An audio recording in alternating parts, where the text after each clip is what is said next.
Thomas is our oldest, he's 13 years old, and we also have 3 other children, Joey who's 11, Penny who's 8, and Rusty who's 7. 4 kids and a dog. Sometimes it's a little crazy in the house, but it's great. We have a lot of fun.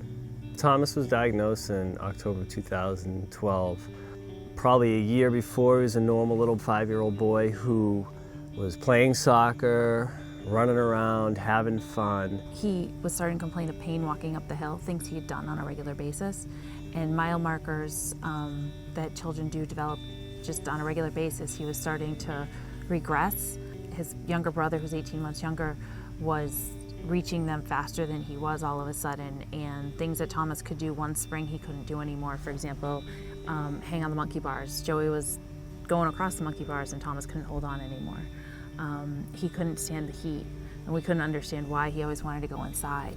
So it was a lot of little things that kind of like progressed to the point where we understood that something was going on that was bigger. It took a muscle biopsy to determine that he had mitochondrial disease. I had actually never heard of mitochondrial disease when I met Thomas, so I learned a lot about it in working with him and in working with Abby and Adam. But it is a disease of the powerhouse of each cell is the mitochondria, like back to high school science. So the mitochondria gives each cell their energy, and when the mitochondria die, the cell eventually dies, and then whatever organ that cell was a part of will deteriorate and cease to function eventually. So for Thomas, it affects his muscles. So it's sort of like having a mild form of muscular dystrophy where he has weaknesses throughout the musculature. And then it also affects his ability to regulate his body temperature. So when it's hot outside and our body finds a way to cool off, he doesn't have that. So when it's hot or cold, it's extremely difficult for him and he loses energy that way. When I had Thomas in 2nd grade, I could see the progression of the disease throughout the year. And just watching him walk down the hall at the beginning of the year, I was concerned. But as the year went on, your heart just it pulled at your heartstrings. And that's when I said to myself, he's going to need our help and we can do this. We'll have to do something. We went to visit the house and just realized the house needed a lot of changes, not just for the wheelchair mobility, but also because of that part of Thomas that requires the support with temperature regulation. What needs to happen for this house structurally, we just felt like you need that amazing design team of something like Extreme Makeover to find a way to make this all work.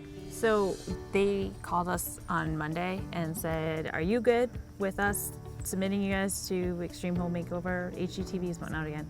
And at that time we were like, yeah, sure, like, whatever you want to do. When we put that call out on, like we said, on Tuesday to see who would show up here to help us film the video, it was amazing that 100 people on a 100-degree day, 90-degree day, they all came, and the police and fire department, and that was mind-blowing that day. They give out such a positive energy that people just want to be a part of that. So this was such a great opportunity to have people want to do something to help because they're always helping others. That was a message for us. We're not alone in this, and we have an awesome community. Like I said, this is our home, and it just gets better and better every day. The new home would give Thomas all those things that he needs as someone who has some mobility issues. One of the things he talks about, and one of the things he really enjoys to do, is cooking. Right now we have a really small kitchen, and we got 4 kids, and they all want to cook. So having a new house and maybe a bigger kitchen would allow them to do that, and that's an opportunity for us all to do something together as a family.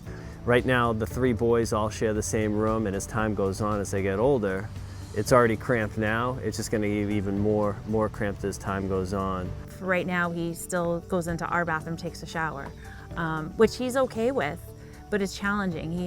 There's a table outside the shower and he needs help getting dressed, and he gets worried because he sits down on the toilet to dry off. He's always worried that he's gonna slip. The biggest thing is just to have that handicap accessibility throughout the house, whether it be in the bathroom, in the bedroom, throughout the house, and just be able to get around.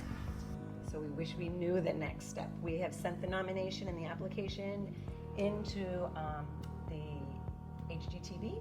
And we are sitting here waiting, and I have sent emails saying like, what is the process? How long does it take? When will we hear? And we haven't had a response. So we're sitting on pins and needles, waiting to hear anything.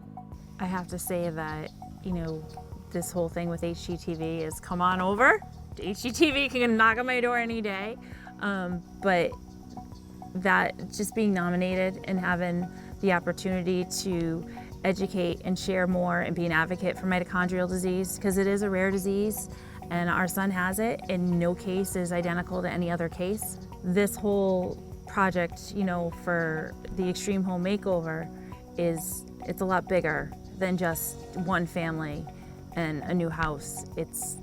I think it touches and it reaches out well beyond to a lot more families who have kids with rare diseases, because it's not every day, and sometimes you are alone and you feel alone, but in reality, you're not. We're all out there and everybody's doing what they got to do.